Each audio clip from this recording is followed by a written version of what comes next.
Hi guys, welcome back with me again in this channel. In this video, I'm going to show you how you can make steak with mashed white radish in Heartopia.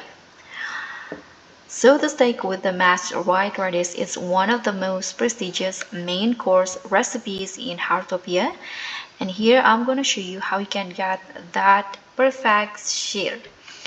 So first, to start cooking, you just need to get the recipe from Masimo. So you need to find him, and don't forget to buy all the materials from the recipe.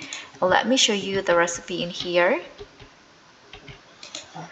Okay, so for the recipe here, you just need to have meat, this one, and also butter and radish. And once you have all the ingredients, you can just click on start cooking. Okay, just wait until it's done. Don't forget to adjust the stove heat level so that the steak doesn't burn. Okay,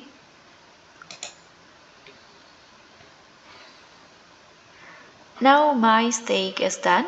Click on the stove again, and this is the steak with mashed white radish. And so guys, thank you so much for watching. Don't forget to like, comment and subscribe, and also click on the thanks, and I'll see you on the next one.